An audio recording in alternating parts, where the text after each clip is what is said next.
Andini dengan NIM 2104218 dari Program Studi Ilmu Administrasi Negara Fakultas Ilmu Sosial Universitas Negeri Padang.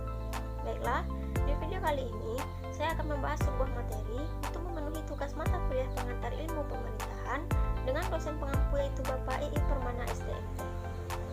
Judul materinya yaitu bentuk negara, bentuk pemerintahan, dan sistem pemerintahan. Yang pertama yaitu bentuk negara. Menurut teori modern, bentuk negara terbagi atas dua, yakni negara kesatuan dan negara serikat atau federasi. Negara kesatuan merupakan bentuk suatu negara yang merdeka dan berdaulat dengan satu pemerintahan pusat yang berkuasa dan mengatur seluruh daerah. Dalam pelaksanaannya, negara kesatuan terbagi ke dalam dua macam sistem pemerintahan, yakni sentral atau sentralisasi dan otonomi atau desentralisasi. Selanjutnya itulah negara serikat atau federasi, merupakan bentuk negara gabungan yang terdiri dari beberapa negara bagian dari sebuah negara serikat. Penyerahan kekuasaan dari negara-negara bagian kepada negara serikat tersebut dikenal dengan istilah limitatif atau satu demi satu.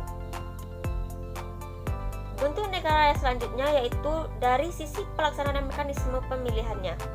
Terbagi atas tiga, yakni bentuk negara monarki, oligarki, dan demokrasi. Yang pertama yaitu bentuk negara monarki, merupakan pemerintahan yang dikepalai raja atau ratu.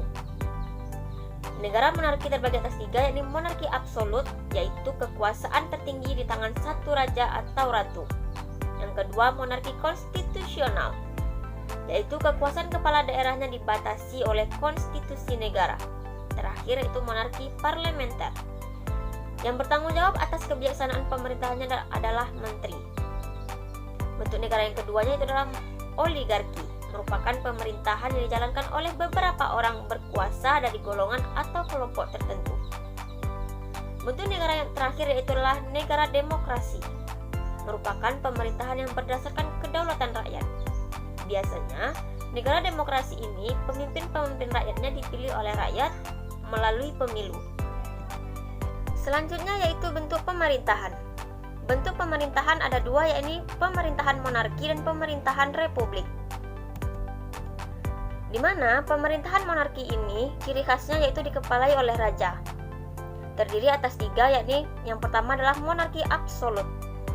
Monarki mutlak atau monarki absolut merupakan bentuk monarki di mana seorang raja mempunyai kuasa penuh untuk memerintah negaranya. Yang kedua itu adalah monarki konstitusional, merupakan monarki yang didirikan di bawah sistem konstitusional yang mengakui raja sebagai kepala daerah. Biasanya menggunakan konsep trias politika atau politik tiga serangkai. Ini berarti raja hanya ketua simbolis cabang eksekutif. Terakhir yaitu adalah monarki parlementer, merupakan bentuk pemerintahan dalam suatu negara yang dikepalai oleh raja dengan menempatkan parlemen atau DPR sebagai pemegang kekuasaan tertinggi. Bentuk pemerintahan kedua itu adalah republik, ciri khasnya yaitu dikepalai oleh seorang presiden. Terdiri atas yang pertama adalah republik absolut atau diktatur. Krenenbruck menyebut dengan istilah autokrasi, sedangkan Otto Kulruter menyebut dengan istilah otoriter. Yang kedua adalah republik konstitusional, merupakan suatu bentuk pemerintahan yang dapat mempraktikkan sistem pemerintahan presidensial maupun parlementer.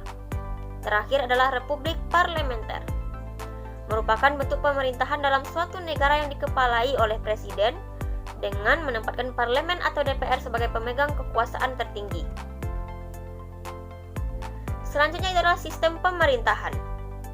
Sistem pemerintahan merupakan suatu sistem yang tersusun dan dimiliki oleh suatu negara dalam mengatur pemerintahannya. Sistem pemerintahan terdiri atas presidensial, parlementer, semi-presidensial, dan komunis. Yang pertama itulah sistem pemerintahan presidensial, merupakan sistem pemerintahan negara republik yang mana kekuasaan eksekutif dipilih melalui pemilu dan dibedakan kekuasaan legislatif. Dalam sistem ini, presiden cenderung lebih kuat dan tidak dapat dikudeta kecuali melakukan tindak pelanggaran. Selanjutnya itulah sistem pemerintahan parlementer, yaitu sistem pemerintahan di mana pihak parlemen berperan aktif dalam pemerintahan. Hal ini dibuktikan dengan wewenang parlemen untuk mengangkat dan memberhentikan Perdana Menteri.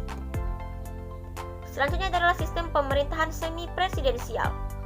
Merupakan sistem pemerintahan yang menggabungkan dua sistem pemerintahan, yaitu presidensial dan parlementer. Sistem ini disebut juga dual eksekutif dan eksekutif ganda. Terakhir itulah sistem pemerintahan komunis. Merupakan sistem anti-liberalisme dan menentang kepemilikan akumulasi modal pada suatu individu tertentu.